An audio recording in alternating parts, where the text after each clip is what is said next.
Hello, my Leo friend. So I have a reading for you today. This is going to be your September guidance. If you know, we just came out of Leo season into Virgo, where we now organize all that burst of inspiration that we had in Leo. So this is going to be a quick 5-minute reading. This is just going to be for your sun sign only. But we may do something fun in the future where we integrate more of the signs. All right, with that being said, how do we move forward for you today, Leo? Let's see what's coming through from the Psychic Tarot Oracle deck. So as I pull a few cards here, so here's one. How do we move forward for you this month? Any guidance coming through? And what may you experience? Last level of guidance here. All right.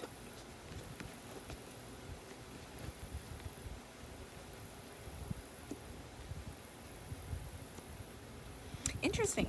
So I feel like there is a lot of actually financial decisions going on here. This feels kind of financially themed, interestingly enough. But also I would say abundance themed. And the reason I say that is we've got material harvest reversed here. And so I feel like with this material harvest reversed, and maybe this rejoice and celebration reverse, there is a sense of maybe not really knowing how to proceed forward, or feeling like some of these efforts that you would really put in aren't quite paying out for you just yet. And I feel like you're not seeing the yet just yet. You're saying that these are just not paying out for you in some ways or another. And I actually get the call for you to instead be discerning of what it is that you've actually achieved, the work that you've put in. And I guess when I say discerning, I mean that you're really starting to analyze what has worked and what hasn't for you. And that this is not really a matter of that something's not working, but instead there is a sense of filtering out what no longer is serving you as far as this decision that you've made, right? This financial decision that you've made or are trying to work towards. So what is it that you can do differently? What is it that you can really take some time to put in some practical guidance for, right? Since it's September and we're going to be in the season Virgo, there's going to be so much energy again for us to organize some of your main season, right? That just happened. For those bursts of ideas, those inspirations, and you bringing your authenticity to center stage, right? You figured out how to do that last month as well in your home sign, and now it's really about figuring out how to bring that into the material world. So how can you finally bring this into the material world? And you're being called not to get your hopes down, but instead start to commune with spirit and allow yourself to be that clear channel for what it is that you desire to bring forward as far as this more physical aspect of focus this month, or abundance focus this month. And I feel like there's one more card I need to pull here.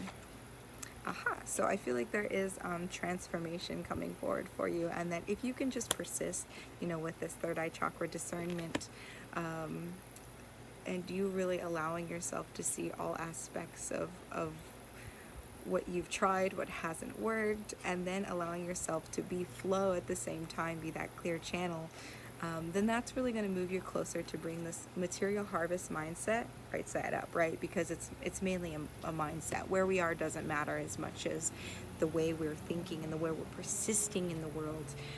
So just again, we have that kind of doubled up here with intuition up.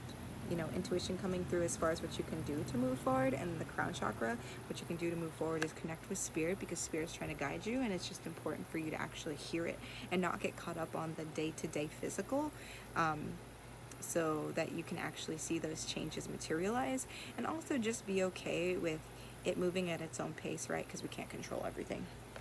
And then lastly, just pulling from this deck right here, what is it that you need to know? Let love be your beacon.